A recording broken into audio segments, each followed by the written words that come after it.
Oke, selamat malam teman-teman semua. Terima kasih yang sudah bergabung di Zoom malam hari ini ya teman-teman. Dan ini nanti akan diupload di YouTube, tapi mungkin minggu depan ya. Jadi teman-teman di sini nanti silakan di akhir materi mungkin mau Q&A silakan ya teman-teman kita ngobrol after materinya selesai. Nah, di malam hari ini secara spesifik saya mau ngomongin tentang salah satu topik yang cukup hangat, yang cukup viral ya tiap kali buka sosial media, yaitu tentang AI ya, di mana AI lagi berkembang dengan sangat pesat dan ada banyak berita-berita baru tentang AI dan mayoritas juga banyak pertanyaan yang biasanya masuk ke saya tuh biasanya Bang, apakah nanti algoritma akan berubah satu hari nanti? Atau Bang, apakah apa yang kemarin ada yang dengan sangat serius bertanya gitu. Bang, pendapatnya gimana Bang tentang 5 sampai 10 tahun ke depan ketika nanti apa trader retail kayak kita digantikan oleh AI gitu ya. Dan menurut saya ini topik yang cukup menarik ya untuk dibahas. Jadi ya kita sharing-sharing aja nanti teman-teman juga boleh silakan mengutarakan pendapatnya masing-masing ya tentang bagaimana apa yang akan terjadi ke depan gitu ya. Tapi ini pandangan saya. So, jadi ini disclaimer, ini hanya pandangan pribadi saya gitu ya. Jadi teman-teman buat yang masih bertanya-tanya gitu ya. Jadi kalau kita pelajari lebih dalam, oke, walaupun ada beberapa perusahaan yang sangat tertutup informasinya di Google dan lain-lain, tapi juga ada beberapa yang sebenarnya masih bisa kita riset sedikit ya. Jadi memang pada kenyataannya, pada fakta realita ketika saya ngomong di malam hari ini, AI dan algoritma trading itu sudah menguasai 80% transaksi yang ada di market.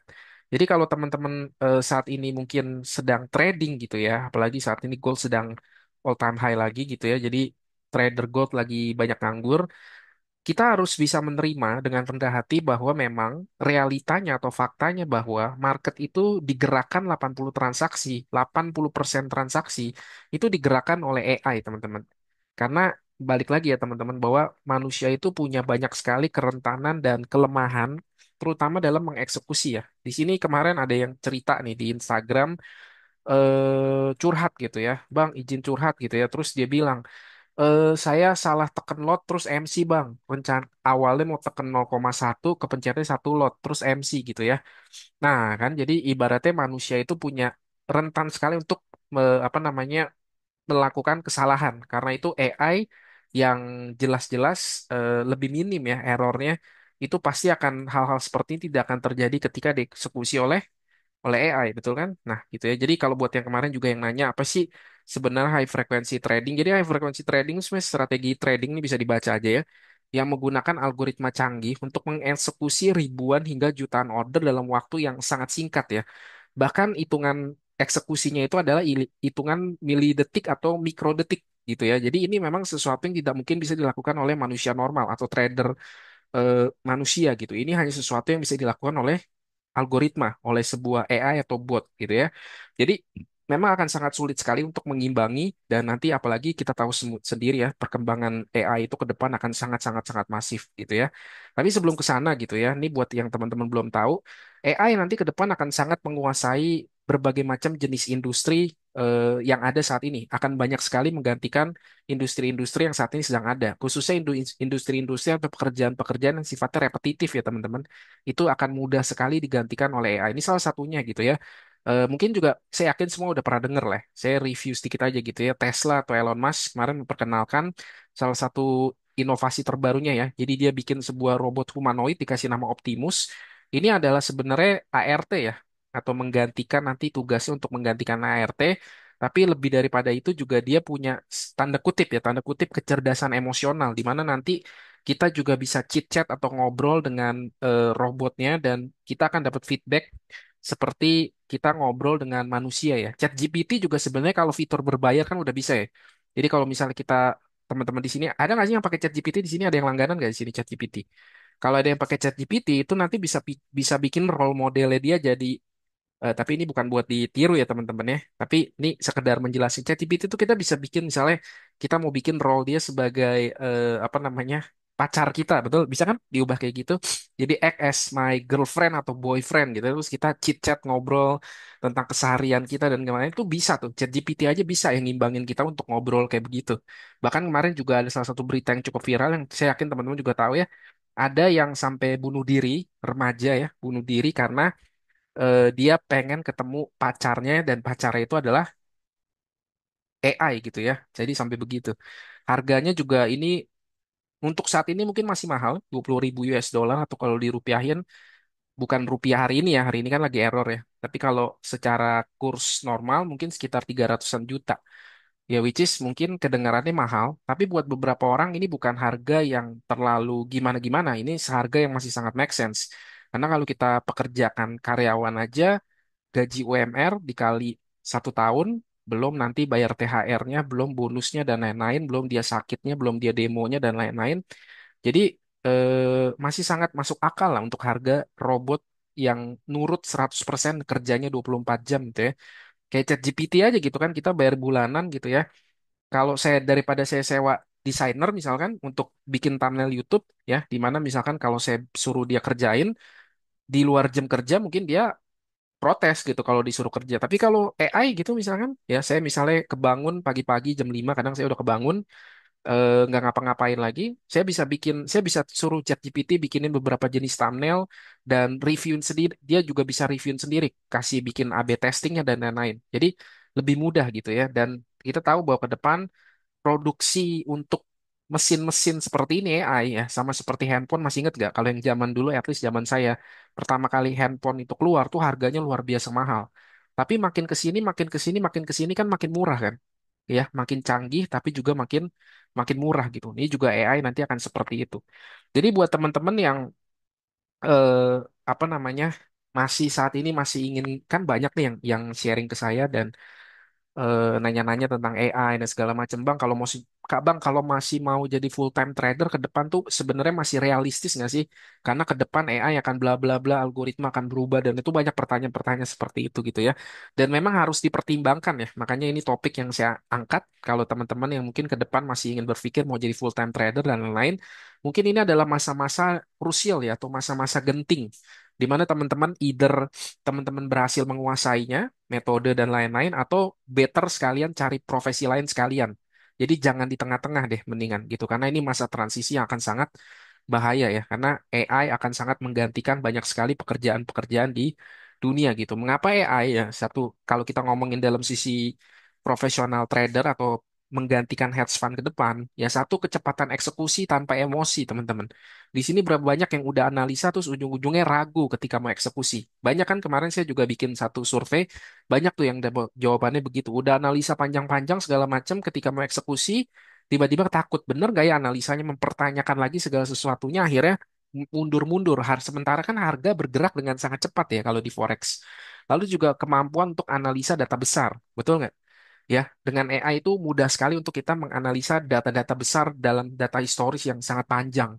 Ya, beberapa teman di sini yang backtest aja bisa dihitung jari ya, padahal cuma 100 data gitu. Sementara kalau AI kita bisa langsung uploadin datanya, history data brokernya, iya kan? Kita bisa minta history data MT4 satu broker, kita masukin ke ChatGPT, suruh analisa pola yang terulang tuh keluar semua tuh teman-teman. Kebayang nggak tuh? Ya, kebayang nggak tuh kayak gitu? Oke. Lalu juga yang ketiga, kemampuan belajar dan adaptasi ya. Jadi dia lebih pintar dari machine learning.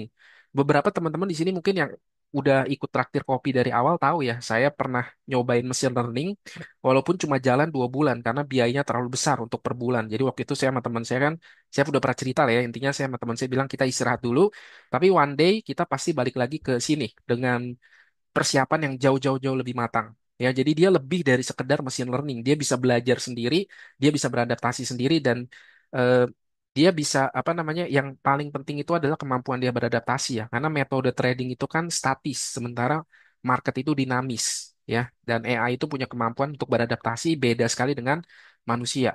Lalu juga dia bisa diprogram ya dan model algoritma.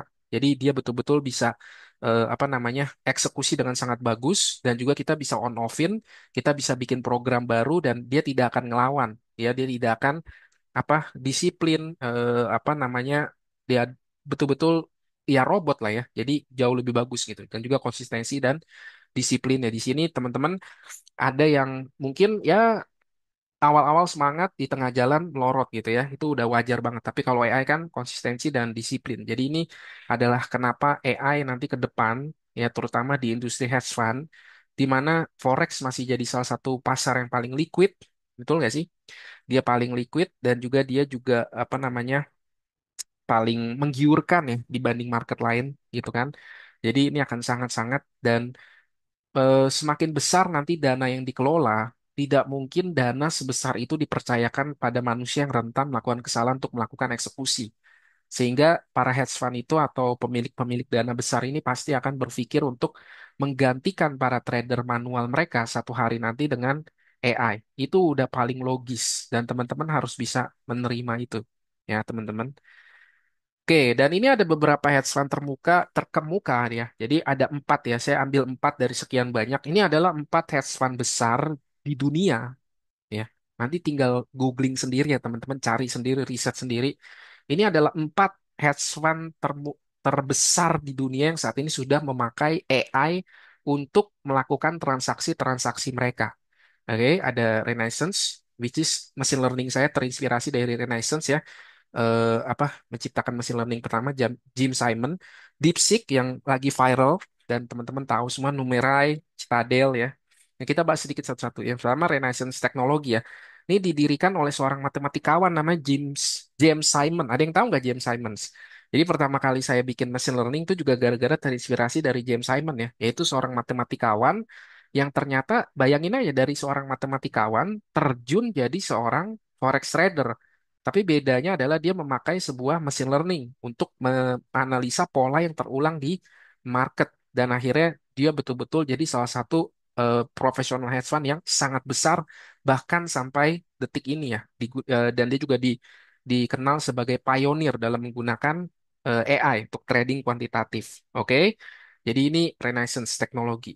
Aset yang diperdagangkan tuh nih nanti bisa baca sendiri. Ada saham, future ya, future dan derivatif. Oke. Terus juga ada forex. Jadi apa namanya? Dia juga trading di forex gitu ya. Lalu numerai gitu. Oke, hedge fund ini menggunakan pendekatan unik menggabungkan bayangin ini teman-teman. Kecerdasan kolektif. Kecerdasan kolektif dari siapa? Dari ilmuwan data di seluruh dunia.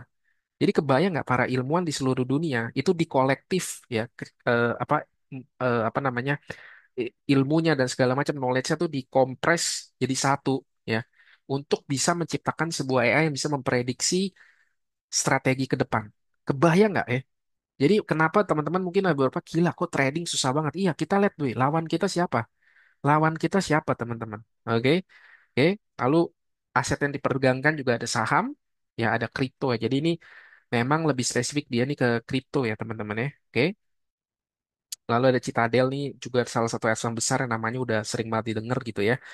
Oke, dia juga menggunakan teknologi AI juga untuk menganalisis data pasar dalam real time ya. Dan ini adalah salah satu hedge fund yang pakai yang tadi saya udah bilang tuh high frequency trading di mana dia bisa mengeksekusi jumlah dengan sangat banyak ya dalam waktu yang sangat sangat sangat cepat yang tidak mungkin bisa dilakukan oleh seorang trader manusia. Oke. Nah, ini adalah apa namanya eh, market yang diperdagangkan oleh Citadel. Ada saham, ada obligasi, treasury ya, ada forex juga, oke, ada derivatif, ada option, ya ada yang trading option nggak sih di sini? Oke, ada komoditi. Nah, di sini ada kata apa nih? Ada kata apa? Logam, logam mulia ya, trading mulia dan trading komoditas, logam mulia dan lain-lain. Oke. Dan ini yang terakhir yang nanti akan diangkat sedikit yang lagi viral juga ya DeepSeek ya. Oke, ini juga salah satu AI dari Tiongkok ya, teman-teman dari China yang kemarin sempat viral gara-gara apa? Karena mereka mampu melakukan satu dampak signifikan dalam market Nvidia ya, di mana Nvidia mengalami penurunan sebesar 593 miliar US dollar hanya dalam waktu beberapa jam. Dan uniknya kenapa menarik ya, karena kan market juga sering crash ya, tapi uniknya adalah di momen ini adalah ya Jim, oh sorry, oke saya approve dulu, oke. Uniknya adalah keputusan ini, ya, keputusan yang dilakukan oleh DeepSeek ini adalah keputusan yang dilakukan oleh AI-nya, teman-teman. Nangkep ya? Jadi bukan bukan oleh manusia mengambil keputusan, tapi AI-nya yang mengambil keputusan untuk melakukan hal itu dan perhatikan, pengambilan keputusannya begitu tepat sampai memberi dampak yang begitu besar pada market. Ini baru satu AI. Kebayang nanti ketika para hedge fund ini masing-masing sudah punya AI dan AI-nya berperang satu sama lain. Betapa volatilnya nanti market ke depan. Kita bisa ngebayang itu satu hari bisa terjun sekian, satu hari bisa naik sekian gitu karena mereka saling berperang memperebutkan mana yang paling canggih di antara mereka. Ini gambaran ke depan aja nih. Nah, ini aset yang diperdagangkan nih. Saham, ya, option, derivatif. Oke, lalu future. Future-nya di sini ada indeks dan komoditi. Oke, jadi ini adalah ini empat doang nih. Ini empat doang dari sekian banyak hedge fund, perusahaan-perusahaan besar yang sudah pakai AI. Oke, nah, jadi pertanyaan nih, silakan teman-teman ketik nih di kolom chat. Jadi sebenarnya siapa yang jadi lawan retail trader dalam trading emas? Dari empat hedge fund besar tadi, sebenarnya siapa sih yang jadi lawan kita ketika kita lagi trading gold? Ada yang tahu nggak? Ada yang mau jawab mungkin? Wih, ya AI ya. Sekarang udah pakai ya. Jim Simon udah meninggal ya teman-teman ya. Betul banget. Ya. Siapa coba teman-teman dari empat tadi yang jadi lawan kita dalam trading gold? Ini ya. Ini adalah para perusahaan-perusahaan hedge fund besar yang trading di gold dan mereka tradingnya juga sudah menggunakan AI. Jadi buat teman-teman yang bilang kenapa trading gold susah, gold manipulatif sekali dan lain-lain. Ya iya, karena teman-teman kebayang nggak? Nggak cuma melawan diri sendiri, nggak cuma melawan monster yang ada di dalam diri kita, nggak cuma melawan disiplin kita, nggak cuma melawan emosi kita, tapi kita melawan juga para AI yang super super canggih, super cerdas. Jadi kebayang jawabannya ya, kenapa trading itu menjadi salah satu pekerjaan atau profesi yang paling tingkat stres nomor 4 paling tinggi di dunia setelah militer, polisi, pemadam kebakaran. Ya, ini konteksnya hedge fund ya, bukan retail trader ya teman-teman ya. Oke, jadi inilah lawan-lawan kita. Ya, jadi kalau misalkan ada orang yang bilang, ah, trading mah judi, ya saya ngerti sih. Ya mungkin karena dia saking kompleksnya otaknya nggak nyampe gitu ya. Mereka nggak riset lebih dalam, mungkin beli kuota cuma nontonin nge-scrollin Instagram, cewek-cewek cakep sama nontonin TikTok, tapi nggak pernah dipakai untuk, apalagi sekarang AI banyak yang gratisan, nggak harus bayar langganan ChatGPT juga ya. Padahal kalau Anda riset lebih dalam menggunakan AI, ya, bahkan AI gratisan aja, itu mereka bisa kok kasih jawaban-jawaban yang lebih komprehensif. Walaupun pastinya kalau ChatGPT berbayar itu informasinya pastinya lebih dalam ya karena nggak difilter gitu. Jadi beberapa orang mengatakan trading itu judi, trading itu punya bandarnya, apalagi bahasa-bahasanya mereka tuh. Ya wajar ya, karena memang kita itu melawan para hedge fund besar seperti ini. Jadi wajar banget kalau kita ngerasa kewalahan. Kita pusing, kita nggak ngerti, akhirnya kita ngambil kesimpulan dengan mudah dan enak diterima sama hati kita, pembenaran gitu, ah trading judi, ah trading mah ada bandarnya. Ya, jadi itu pembenaran yang bikin hati kita enak. Begitu dengar kuping kita lebih nyaman. Kita ngerasa bahwa kekalahan kita itu wajar karena memang ya trading itu judi jadi nggak mungkin bisa menang atau trading itu ya ada bandar jadi nggak mungkin bisa kita menang juga gitu ya. Jadi teman-teman yang masih berpikir untuk mau jadi trader ke depan dan terutama yang banyak ke chat saya bilang saya mau jadi full time trader, full time trader, full time trader. Oke. Nih bayangin nih. Kalian begitu jadi full time trader, ini lawan kalian nih. Sanggup nggak? Tadi inget ya, Citadel tuh apa isinya? Citadel apa isinya? Oke. Ilmuwan-ilmuwan yang dikolektifin ilmunya di satu dunia ini untuk bikin satu rumus yang bisa memproyeksi harga ke depan. Dan kita masih pakai garis-garis, indikator, dan lain-lain untuk analisa market. Sementara mereka kelasnya udah a whole different level with us. Betul kan? So, oke. Jadi, sini coba. Masih ada nggak yang percaya kalau market itu digerakkan oleh buyer dan seller dan supply dan demand? Ini kemarin di TikTok gitu ya, ada sempet satu video saya yang lumayan cukup ya besar lah viewernya gitu ya. Dan mereka banyak yang komen di bawah gitu bahwa ya intinya mereka nggak percaya bahwa market itu digerakkan oleh algoritma. Mereka percaya bahwa market itu digerakkan oleh supply dan demand, oleh buyer dan seller. Teman-teman YouTube, Instagram, TikTok itu aja digerakin sama algoritma. Anda nggak usah jauh-jauh ngomongin algoritma. Ya, sosial media Anda yang Anda pakai itu digerakin sama algoritma. Ada yang punya teman China nggak di sini? Boleh, mungkin ada yang mau kasih tahu mungkin di kolom chat. Ada nggak teman-teman yang punya teman di China? Yang punya teman di China nanti ya, kalau di sini ada yang punya teman di China, coba tanya deh, coba tanya, coba tanya sama teman di China. Bro, di sana kalau buka TikTok kontennya isinya apa? Saya punya beberapa teman di China, ada beberapa yang udah balik ya buka bisnis di sini, brand-brand besar juga, walaupun brandnya dari China juga. Oke, Anda tanya tuh sama teman-teman Anda kalau Anda punya teman di China, Anda tanya deh, bro, waktu di China, kalau Anda buka TikTok, itu kontennya apa? Teman-teman, konten algoritma di Indonesia, jangan sebut, di negara Konoha sama di negara China, itu kalau buka konten TikTok, itu isinya beda. Kalau kita, ya, di negara Konoha, kita buka TikTok, isinya tuh cewek joget-joget.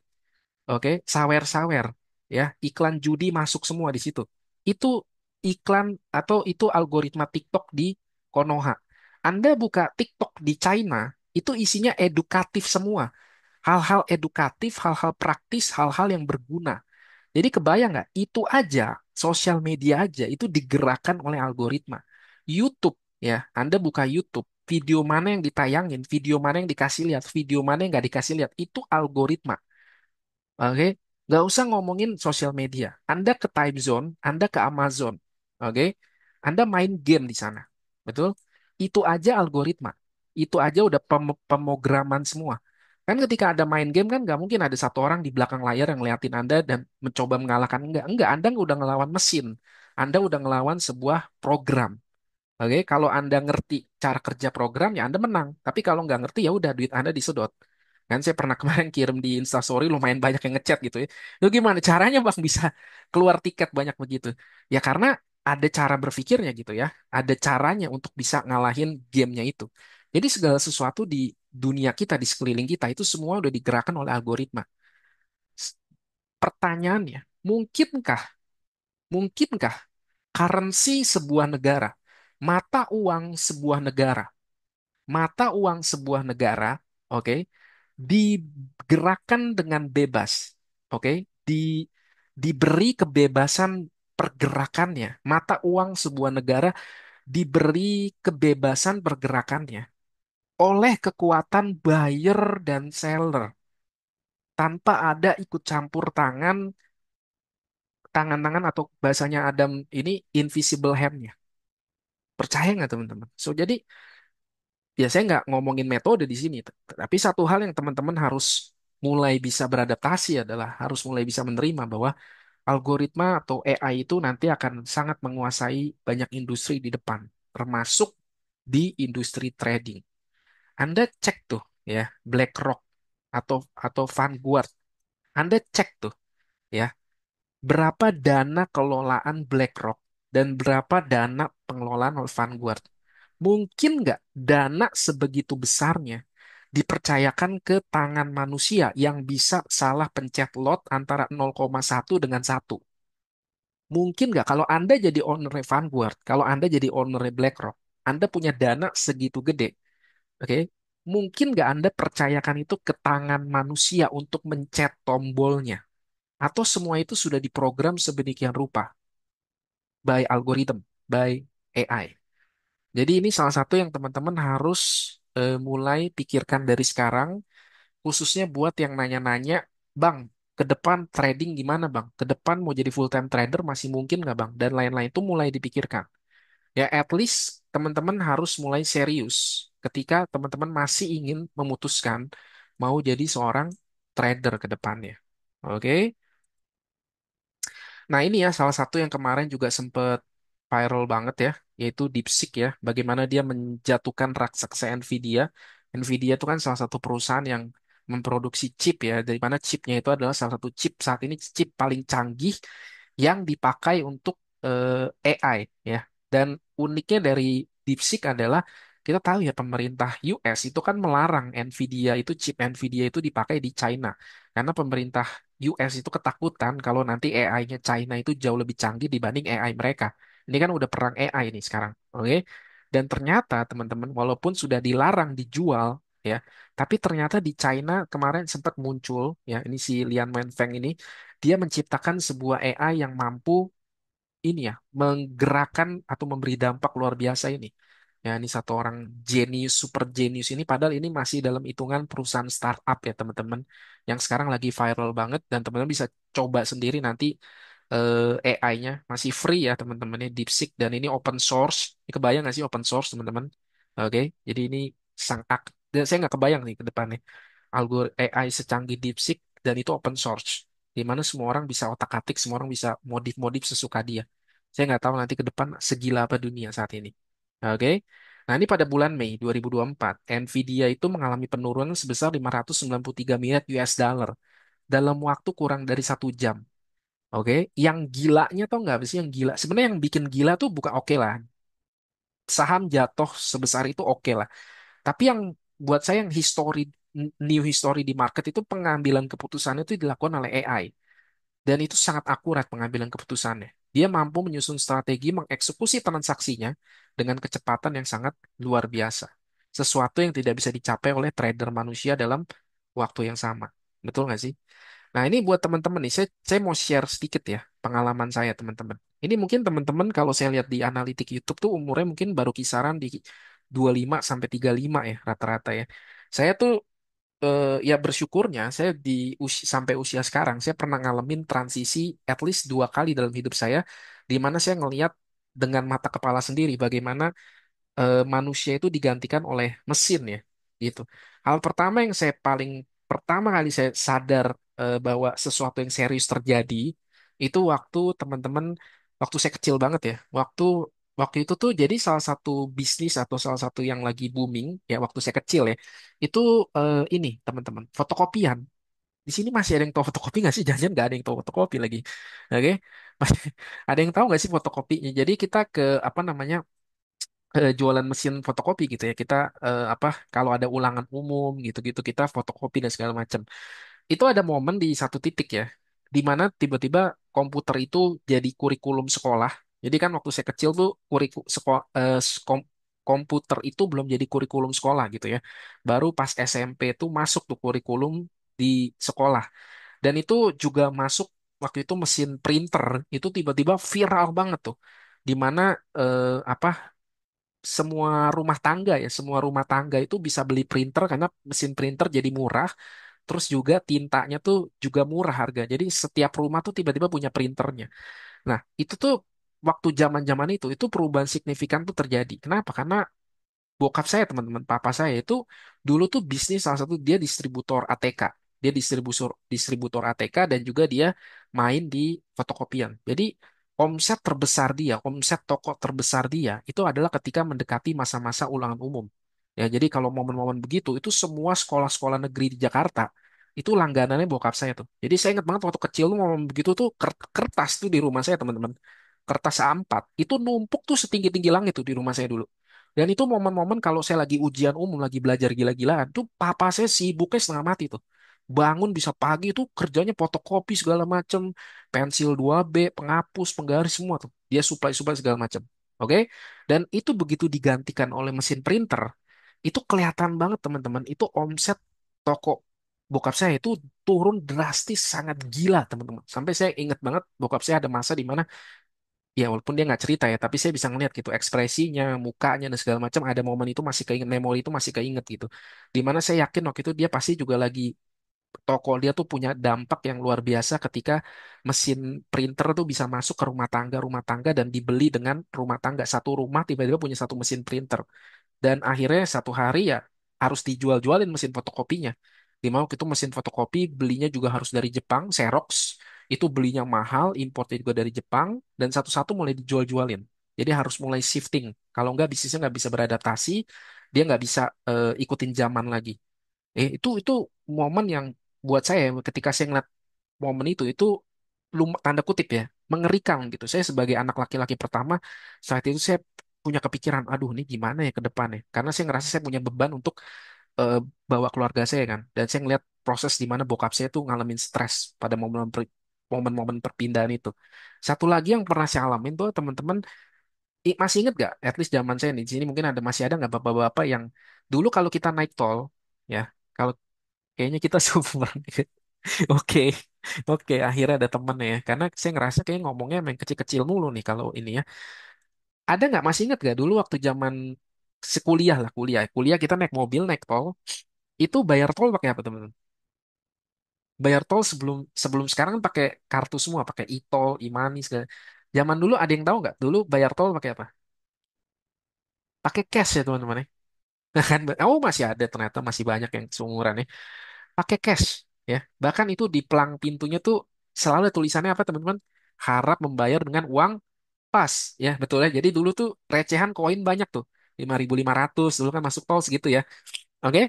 Itu dulu masuk tol tuh segitu teman-teman. Jadi bener-bener uang pas tuh uang dilipat logamnya dimasukin biar nggak jatuh. Begitu masuk kita kasih langsung naik jadi cepet gitu ya.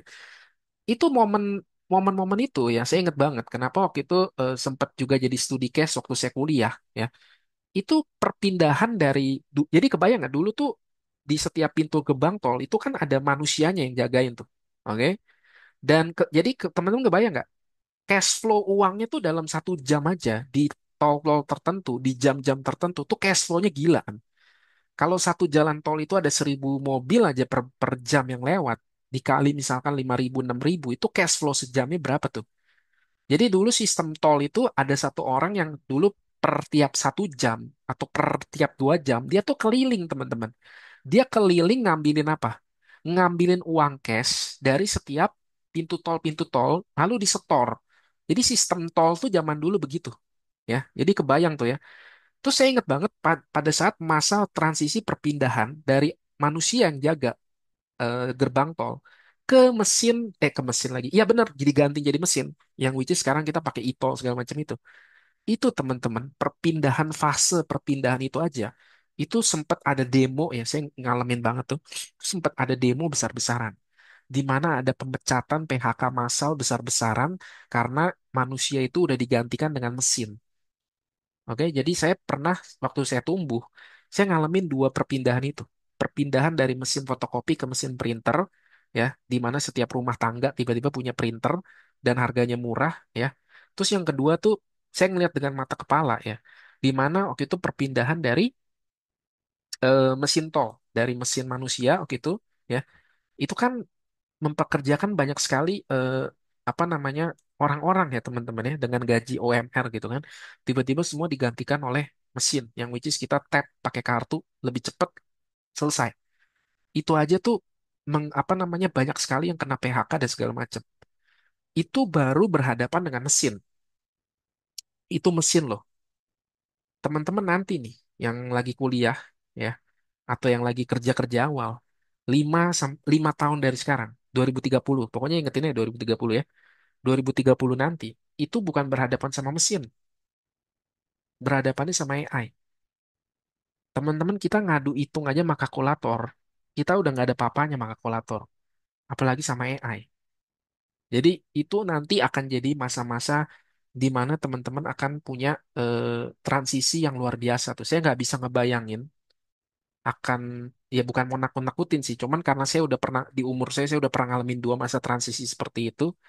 Saya kurang lebih punya gambaran lah nanti 2030 tuh kurang lebih pasti ada penolakan, pasti ada cukup ya penolakan besar lah gitu ya karena akan ada transisi besar-besaran dari manusia sekarang menjadi AI. Dan AI itu nanti semakin berkembang, produksinya akan makin murah kayak HP. Oke lah, nanti sekarang kita beli pembantu ART berapa? 300 juta. Tapi 10 tahun dari sekarang tuh nanti penurunan harga produksinya tuh akan jadi sangat murah. Bahkan mungkin saya nggak tahu seperti handphone aja gitu ya. Jadi ini buat gambaran teman-teman ke depan gitu. Jadi supaya bisa persiapan dari sekarang karena kita masih punya beberapa tahun di mana kita bisa upgrade diri kita secepat-cepatnya, memanfaatkan waktu golden time ini dengan sebaik-baiknya. Oke? Jadi apa yang akan terjadi di 2005 di 5 tahun dari sekarang di 2030 nanti ya teman-teman nanti bisa refleksi sendiri dan bisa riset sendiri ya. Karena saya pernah ngomongnya sama teman-teman komunitas kita tuh di Konoha ada banyak sekali informasi-informasi yang saya nggak tahu kenapa ya. Tapi kalau Anda ketik satu keyword tertentu di Google, oke, kalau Anda nggak pakai VPN ya, informasi itu tuh nggak keluar.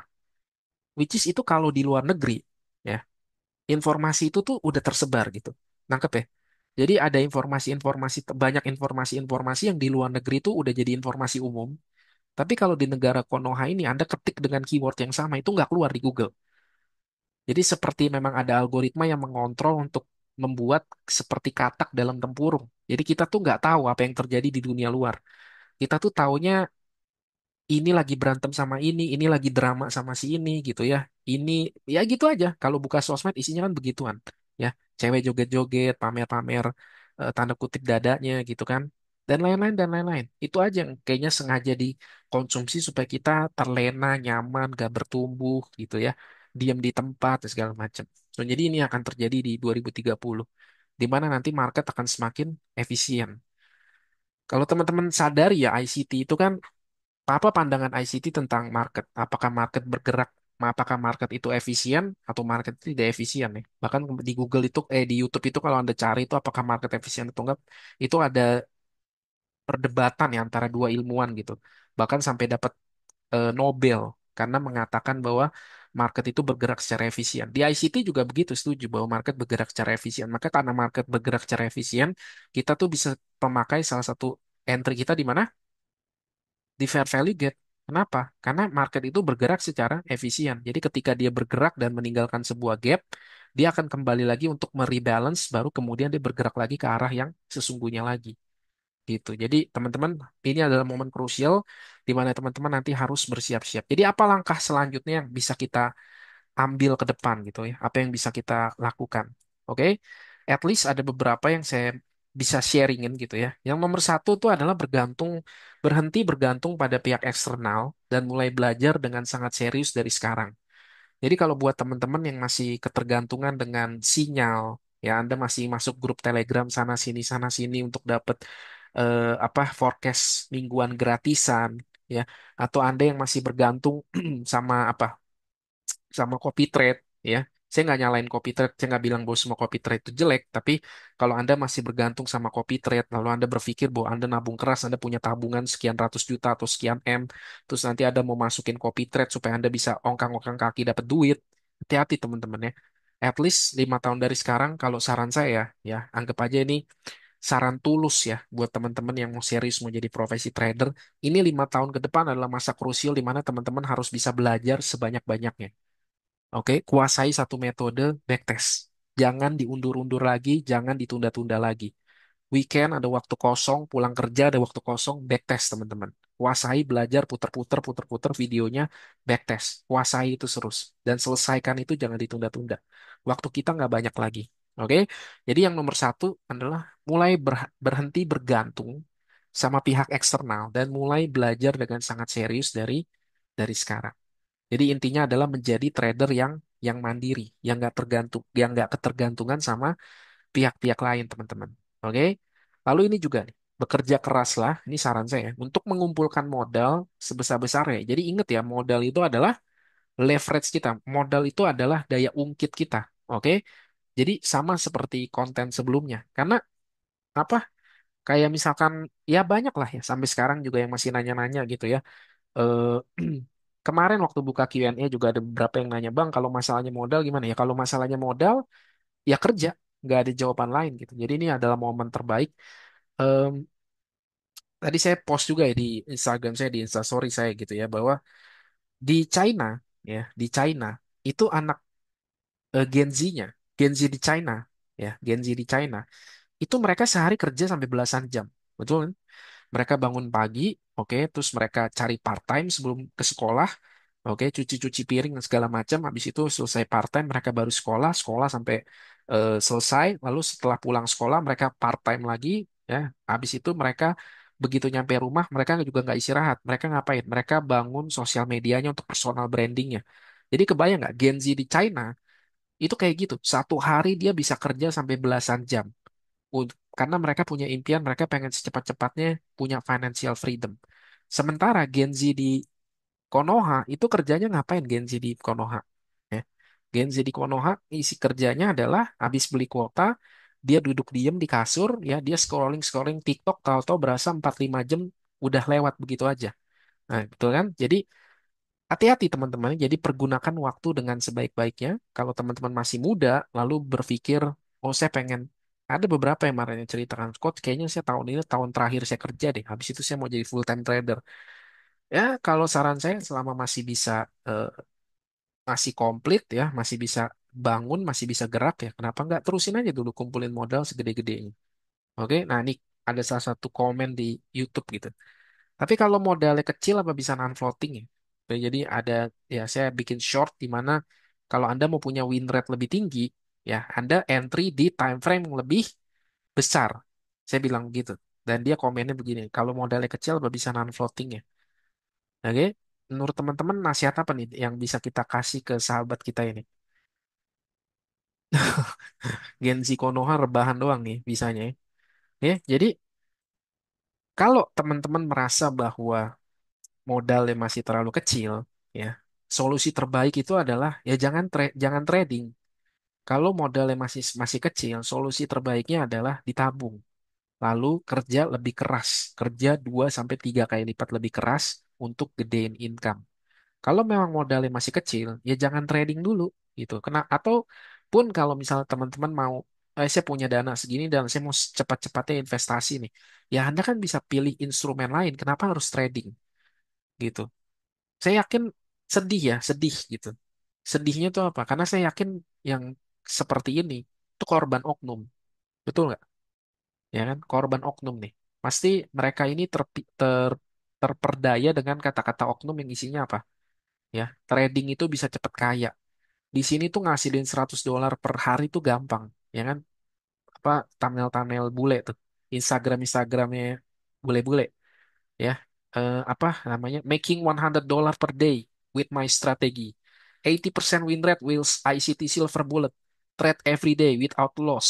Ya kan kayak gitu-gitu kan, klik thumbnail begitu kan, ya kan? Dan akhirnya punya persepsi bahwa trading itu punya kemampuan seperti judi ya, modal sekecil-kecilnya bisa dapat segede-gedenya.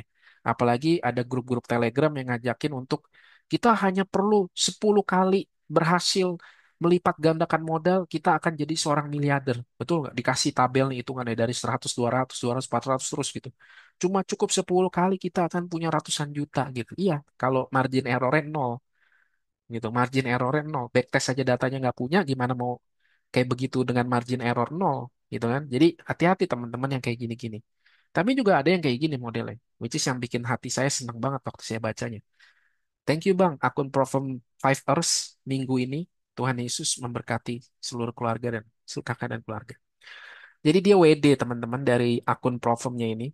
Dan dia bilang bahwa dia belajar hanya dari playlist saya. Jadi kebayang nggak? Belajar dari playlist YouTube gratisan, oke, bisa lolos Profem lebih daripada sekedar lolos Profem, berhasil WD. Dan ini bukan orang pertama, ya. Kalau student saya lulus Profem, oke lah itu normal lah, ya. Tapi kalau yang kayak gini-gini, dan ini bukan orang pertama nih. Dan biasanya yang kayak gini-gini kalau ngucapin thank you tuh, thank you-nya tuh sampai thank you, thank you, thank you, thank you, thank you gitu. Makanya saya suka simpenin screenshot-screenshotnya para orang-orang ini, gitu ya. Dan ini bukan yang pertama, teman-teman. Jadi yang nomor satu adalah kuasai dulu skillnya. Jangan pikir, jangan pikirin profitnya dulu, jangan pikirin ini nanti bisa kebeli sport car, bisa kebeli ini, bisa keliling dunia. Jangan teman-teman ya. Fokus belajar isi 5 tahun terakhir ini ya dengan meningkatkan skill teman-teman, mempertajam skill teman-teman dan yang udah punya metode selesaikan backtestnya. Oke, karena begitu nanti skillnya punya, seperti yang saya bilang ya, ketika teman-teman udah punya skillnya, maka apa yang terjadi? Uang pasti akan mengikuti. Ya, itu udah rumusnya di seluruh dunia.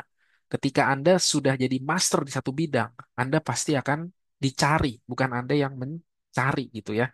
Jadi pastikan Anda menguasai skillnya dulu, supaya Anda punya modal yang sebesar-besarnya, karena modal itu adalah leverage ya. 3% dari 10 juta, 300.000. Ya. Tapi 3M, 3% dari 1M, itu 30 juta teman-teman. Achieve 1M pertama dulu gitu ya. Jangan, tapi juga jangan habis achieve 1M semuanya dimasukin trading tuh gila ya teman-teman ya. Enggak ya. Gitu ya. Jadi jangan segila itu juga gitu. Tapi gambarannya adalah ya saya yakin di sini juga pasti kalau cuma ngasihin 3% sebulan pasti bisa kan di sini. Saya yakin teman-teman bisa kok. Teman-teman punya kemampuannya kok. Yang teman-teman butuhkan mungkin adalah leverage-nya, yaitu modal. Jadi 5 tahun terakhir ya 5 tahun ke depan ini anda invest di leher ke atas, Anda invest untuk gedein modal trading Anda. Ketika nanti AI sudah masuk ya dan berkompetisi dan market semakin volatile, lihat gold nih ya, kenaikannya gila kan. Market semakin volatile, naik sekali naik gila-gilaan, sekali turun gila-gilaan. Oke, mungkin akan semakin sulit. Betul, akan semakin sulit. Tapi kalau kita kasilin 2% atau 3%, Masih mungkin nggak? Masih masuk akal nggak? Sekalipun market volatile, ya. Tapi kalau dalam 1 bulan kita betul-betul punya satu A plus setup, di mana A plus setup kita mungkin RR 1:2, 1:3, ya. Kita hanya perlu cari 1 sampai 2 kali setup entry 1 bulan untuk dapetin 2 sampai 3% per bulan. Masih mungkin kan? Masih sangat mungkin, ya. Dan 2 sampai 3% per bulan itu baru bisa efektif kalau modalnya gede. Jadi nomor satu tuh mindsetnya adalah perbesar dulu modal deh, karena modal itu leverage. Jadi ini ya teman-teman. Jadi yang terakhir, langkah terakhirnya adalah cari mentor yang benar dan komunitas yang benar teman-teman. Oke? Karena mentor itu sangat membantu ya. Saya juga ngerasa bahwa saya bisa di titik ini ya. Saya sering bilang ya teman-teman ke komunitas saya juga. Saya ngerasa saya bisa nyampe di titik ini. Itu saya punya banyak utang budi sama orang. Bener. Saya punya banyak utang budi yang kalau nggak gara-gara mereka, saya nggak bisa nyampe di titik ini. Ada banyak orang-orang baik dalam hidup saya, ya, yang dengan tulus ngajarin saya apa adanya. Di saat saya banyak nanya, saya banyak bingung, mereka bersedia ngasih tahu jawabannya dengan sangat baik, gitu ya. Dan saya masih berhubungan baik dengan mentor saya. Bahkan saya join juga di beberapa komunitas ICT internasional, tertutup ya, private. Jadi nggak dibuka untuk umum, memang hanya orang-orang tertentu yang boleh masuk karena dia mau ciptain satu komunitas sehat.